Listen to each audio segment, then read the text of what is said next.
Welcome to another edition of Jet Setting. Ken Wiebe, Scott Billeck, both with Winnipeg Sun. Kenny, the Jets are coming off another third period loss. This time it comes in Game 1 of the Stanley Cup playoffs.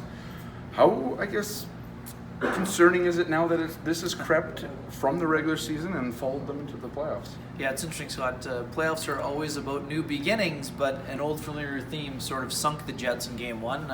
Thought they came out very strong. They were using their speed, creating some turnovers, got an early goal from Patrick Laine in the first period, and had a very complete, probably 40 minutes, if you will, but gave up a goal on a face-off loss in the offensive zone to even the score. David Perron with the seeing eye wrister, and late in the game, blown coverage in the defensive zone leads to a goal from Tyler Bozak, who had 3 really good chances in the third and capitalized on that last one.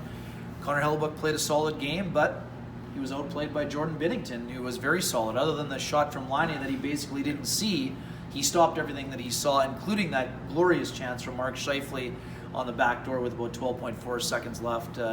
Scheifele had a little bit more net than he probably thought, but it's easy to see that from up here at ice level. It was just a great save by Binnington, who pushed across. Jets were very physical in this game. 36 hits, I believe. I think they really kind of set the tone, but the Blues aren't a team that backs down either, so I expect this to be an intense physical series moving forward, and both coaches pretty much felt it was the kind of game that they expected, a tight checking 2-1 game. Yeah, the Jets were taking some positives. You kind of mentioned that the quickness was there for at least 40 minutes. Heading into Game 2 now, what needs to be looked at tomorrow in the video room, and what needs to change for the second game? Yeah, a couple of the players said, Nikolai Ehlers in particular, saying that they need to bury their chances. That was another one of those code words in the playoffs, and it's true. Teams need to bear down. They're not going to get a lot of glorious chances. Jets only had the 1 power play after taking 3 consecutive minors. Their discipline, I think they could tighten up a little bit. I think a couple of, an offensive zone penalty for Matthew Perreault. I think they could probably tighten up the discipline, and also they could tighten up defensively. That's something that we've talked about. They didn't give up a whole lot of grade A chances, but they got a little bit loose in the third period, a couple of odd man rushes, and then again, Patrick Murray wins the battle down low and finds a wide open Tyler Bozak in the slot.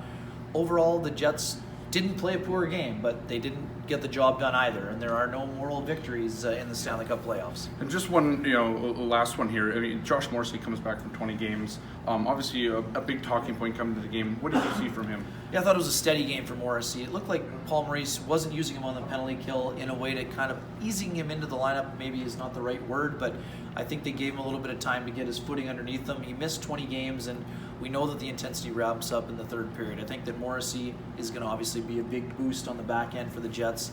Overall, their back end played well, and Morrissey was among those who was steady today. Game 2 comes Friday night, right back here at Bell MTS Place. Puck drop is 8:30 Central, so a bit of a late start here, but we'll both be here and both have another video. This has been another edition of Jet Setting. For Ken Wiebe, Scott Billeck, thanks for watching.